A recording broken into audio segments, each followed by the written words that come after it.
senti dans les réponses VPM la volonté d'aller au-delà de ce qui est la volonté d'améliorer les choses, la volonté de mieux faire. Pour cela, j'ai dit, partiellement, je suis satisfait. Pour cela, en lisant cette volonté en lui, je me suis dit, nous avons tous l'obligation aujourd'hui d'apporter notre pierre à l'édifice pour que la question de la sécurité soit très bien prise en charge.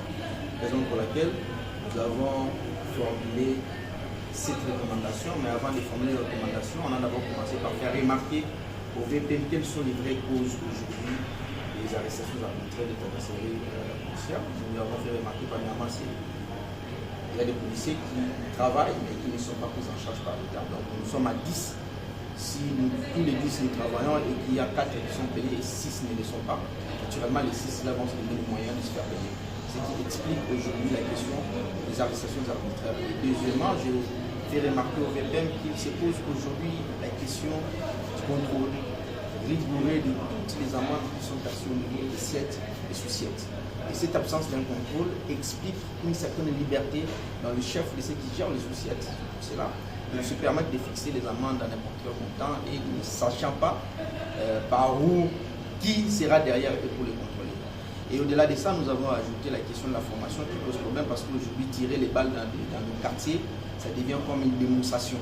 Donc, ça montre juste le niveau et la formation qui pose problème. Au-delà de ces trois causes que nous avons présentées au VPM, nous avons formulé 7 recommandations. La première recommandation, naturellement, nous avons exigé au VPM de procéder dans le meilleur délai à l'identification de tous les policiers qui travaillent mais qui ne sont pas pris en charge par l'État. Et à partir de là, commencer à le prendre en charge pour progressivement résoudre la question. Deuxièmement, nous lui avons dit que cette question, c'est une question urgente et à une question urgente, il faut un plan urgent. Nous lui avons recommandé de mettre en place un plan urgent qui retrace les actions concrètes. Ces actions doivent être inscrites dans le temps et ces actions doivent préciser qui sont les responsables de chaque action.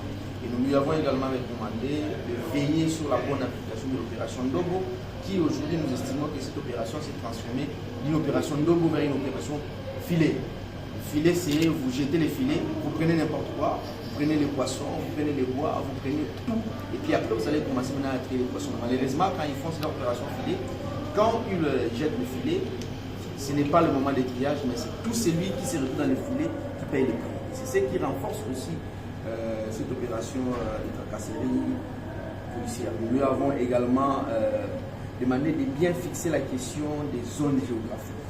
Parce que vous avez des policiers de Lima qui interviennent à Kissesso, les policiers de Matité qui interviennent à Kingawa, et toutes ces questions, cette liberté d'intervention sans un bon encadrement, ça pose aujourd'hui un sérieux problème. Et en cinquièmement, nous lui avons demandé de mettre en place des bureaux relais de paiement des amendes. Au lieu que ça soit comme ça, mais il faudra que nous ayons dans nos sous-7 les bureaux.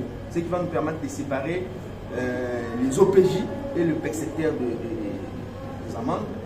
Et nous lui avons également demandé de mettre en place une politique de vulgarisation en collaboration avec les élus nationaux que nous sommes, une politique de vulgarisation des infractions et des amendes correspondantes. Il faudra que nous devons savoir, quand je commets telle infraction, que dois-je payer. Là, ça va permettre de réduire la liberté dans la fixation des amendes dans le chef des OPJ. Et nous avons pris l'engagement de transmettre au bureau ces recommandations et en tant qu'élus, nous allons faire les suivis parce que nous travaillons, nous proposons les lois, nous contrôlons le gouvernement et dans ce processus de contrôle, on intervient soit par des recommandations ou des résolutions.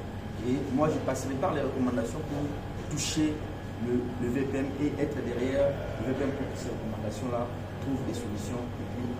Merci beaucoup.